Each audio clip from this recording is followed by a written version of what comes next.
Imagine sitting in a room with 5 women. Okay.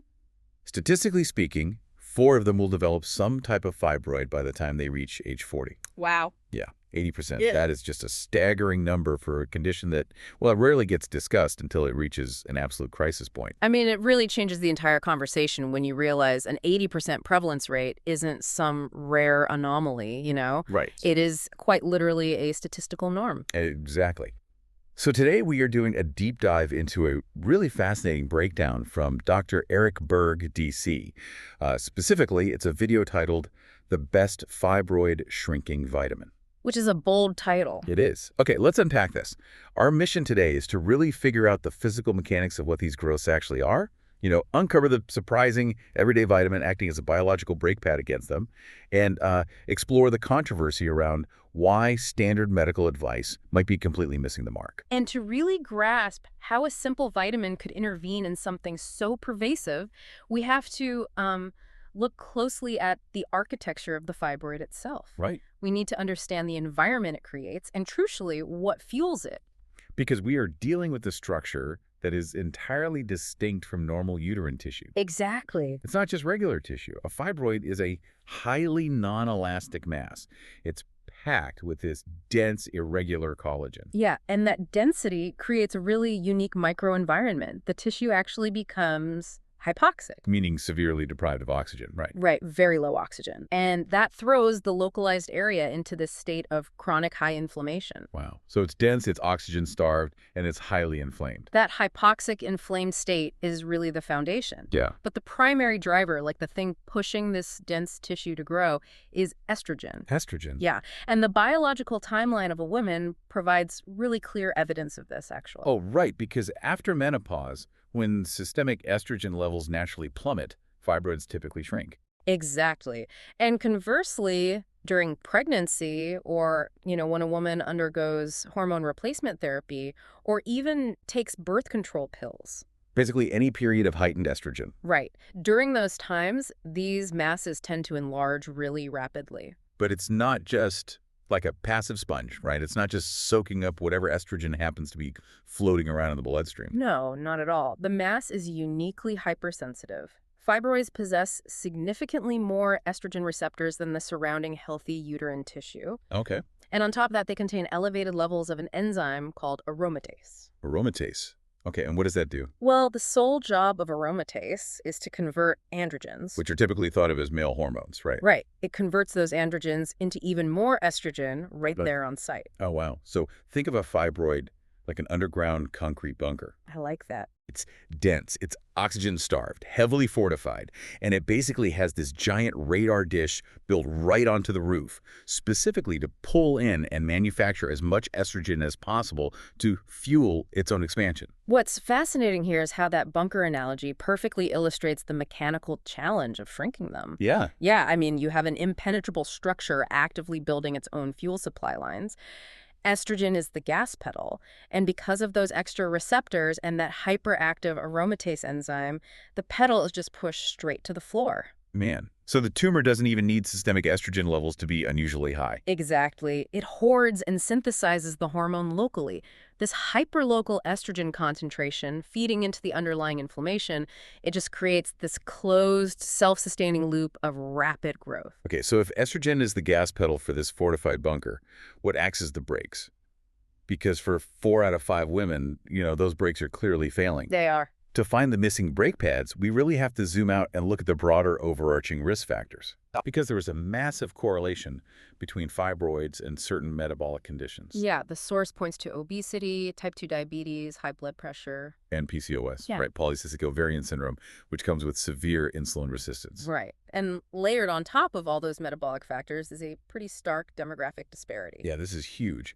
Black women face a risk factor that is 3 to 9 times higher than the rest of the population for developing these tumors. 3 to 9 times. That's massive. It is. But when you map all those clues together, obesity, diabetes, high blood pressure, PCOS, and that specific massive risk spike for Black women, a single glaring common denominator emerges. A severe vitamin D deficiency. Exactly, vitamin D. It basically acts as the ultimate biological brake pad.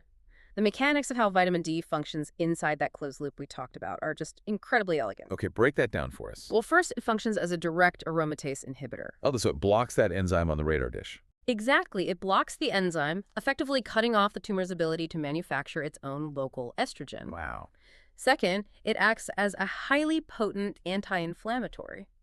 It alters that hostile, hypoxic environment that allows the irregular collagen to thrive in the first place. And it forces the cells to stop multiplying through apoptosis, right? Yes. So the vitamin essentially flips a switch that tells these rapidly growing fibroid cells to undergo programmed cell death. It literally starves the mass from the inside out. Furthermore, it actually intervenes at the receptor level. Wait, really? Yeah.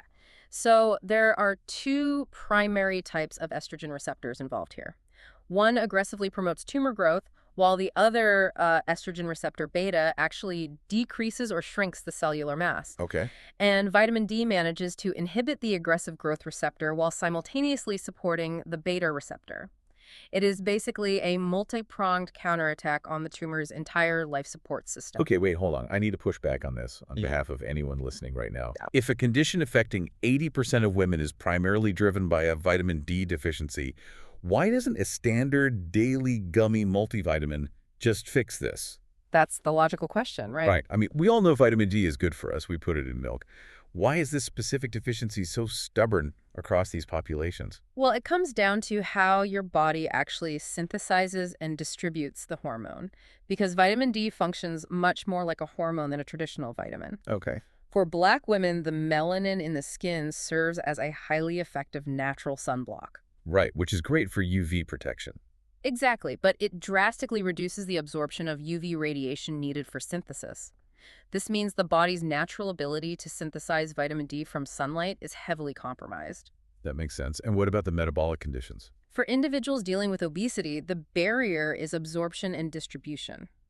Vitamin D is fat-soluble. Oh, okay. So it dissolves in fat. Right. So when it enters the body of someone with a high percentage of adipose tissue or fat cells, it essentially gets sequestered and diluted into those fat cells. Like it gets trapped there. Yes, it gets locked away, rendering it unavailable in the bloodstream where it's desperately needed to fight systemic inflammation or, target a uterine mass. So the vitamin's getting locked in the fat reserves And- instead of making its way to the uterus where the bunker is. Precisely. And with type 2 diabetes and high blood pressure, the connection holds firm there too. Those metabolic conditions are almost universally accompanied by low vitamin D in clinical testing. Right. In fact, simply raising a patient's vitamin D levels often directly lowers their blood pressure. Wow. We really have to stop viewing vitamin D as this casual secondary nutritional supplement and recognize it as an essential biological regulator. It is the core mechanism keeping cellular growth in check. Okay, but identifying the missing brake pad is really only the first step. Because the reason a daily multivitamin won't even scratch the surface of a fibroid brings us to a massive systemic disconnect in standard medical advice. Yes, it really does. Here's where it gets really interesting. You cannot just swallow the recommended daily allowance of vitamin D and expect this dense, hypoxic concrete bunker to just magically dissolve. No, absolutely not. The standard medical guidelines are operating off vastly outdated data regarding dosage. If we connect this to the bigger picture, legacy medical guidelines typically recommend around 600 to 800 international units, or IUs, of vitamin D per day. Right, the standard dose. But that baseline was established decades ago, primarily to maintain basic skeletal health and prevent bone-deforming conditions like rickets. Just rickets. Yeah, it is a metric designed purely for baseline calcium absorption in the bones of a healthy individual. But treating an aggressive fibroid isn't about maintaining baseline bone density. No, it's a totally different battlefield. Right. We're talking about mobilizing the immune system, penetrating dense irregular collagen, and fighting off severe localized inflammation inside an oxygen-starved environment. Right. A standard 800 IU dose simply bounces off the bunker.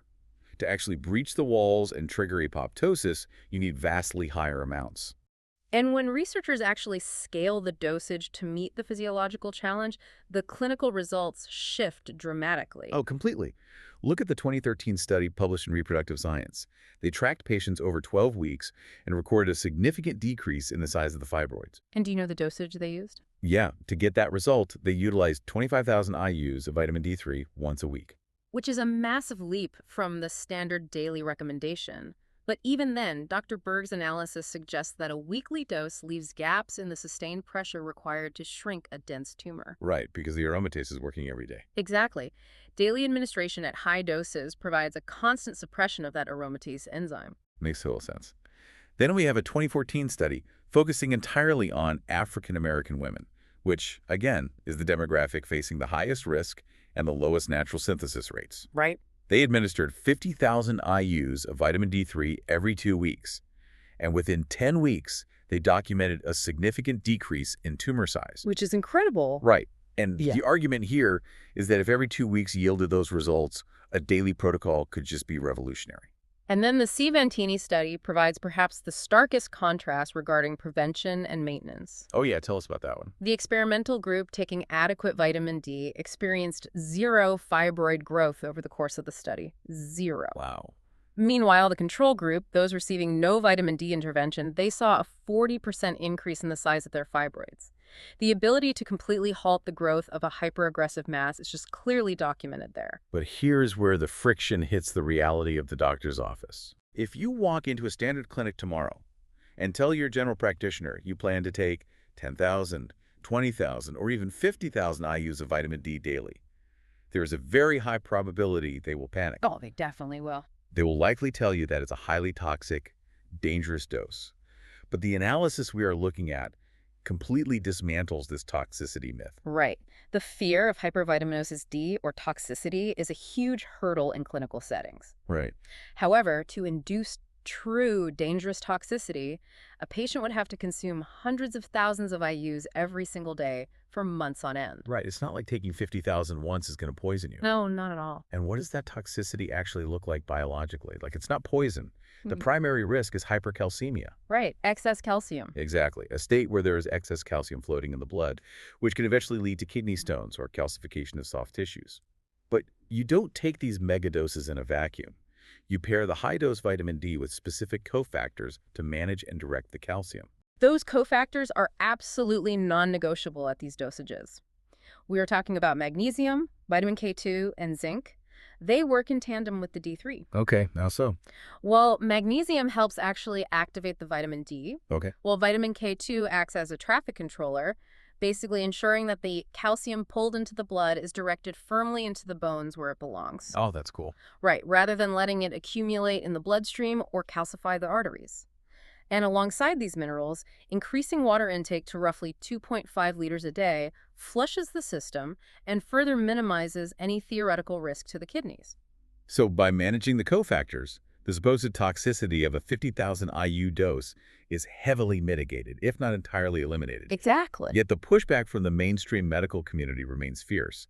To really highlight this, the video shares some striking anecdotal evidence compiled by an author named Jeff Bowles, who extensively advocates for high-dose D3 therapies. And these stories capture the immense systemic barriers patients are running into. I mean, while anecdotal evidence doesn't replace peer-reviewed double-blind trials, it is crucial for understanding the patient experience. It shows us how these biochemical theories are actually colliding with rigid clinical protocols in the real world. So true. The first case involves a woman dealing with a massive fibroid tumor. Her medical team was aggressively pushing for a total hysterectomy. Which is the complete removal of her uterus. Right, major surgery. But instead of undergoing that, she opted for a high-dosage regimen of vitamin D3, meticulously balanced with K2, magnesium, zinc, and calcium, alongside some targeted dietary shifts. Okay. Her follow-up MRI revealed that the tumor had entered a state of necrosis. Wow. It was dying off from the inside. But the truly shocking part, her doctor at Emory in Atlanta actually dropped her as a patient entirely because she refused to proceed with the surgery. Wow. That is a profound illustration of the tension between patient autonomy and the inertia of surgical standards of care. When a patient achieves a positive outcome using a method outside the accepted surgical pathway, the system often just doesn't know how to absorb that data. It's incredibly heavy for the patient. I mean, imagine navigating a terrifying diagnosis, doing the research, finding a biological protocol that actively shrinks the mass, and then being abandoned by your specialist simply because you wanted to save your uterus instead of removing it. It's heartbreaking. It really is. There's another story featured about a 50-year-old registered nurse. She had been taking 10,000 IUs daily for years and felt mildly better. Okay. But when she incorporated K2 and bumped her dosage to 50,000 IUs a day for a full month before stabilizing at a maintenance dose of 25,000 IUs, her entire physiology changed. How so? By 2014, she'd completely cured her uterine fibroids. She felt no aches, no pains, and maintained her blood levels at a high normal of 150. Her background as a nurse makes her interaction with her own medical provider particularly telling here. How did her general practitioner respond when presented with a clean scan and a perfectly healthy patient? Oh, he went white as a sheet. Really? Yeah. He immediately told her that taking 50,000 IUs was toxic and dangerous. And she had to point out the irony. She was standing right in front of him. Her fibroid was gone, her blood work was pristine, and she'd entirely avoided a hysterectomy. Wow. She literally had to instruct her own doctor to go read up on modern vitamin D research because he was locked in total denial. Unbelievable. Which forces us to ask, if the biochemical mechanism is this sound and the clinical studies back it up, why isn't this protocol common knowledge in every gynecology office in the country? Well, the analysis points to a deeply entrenched systemic bottleneck.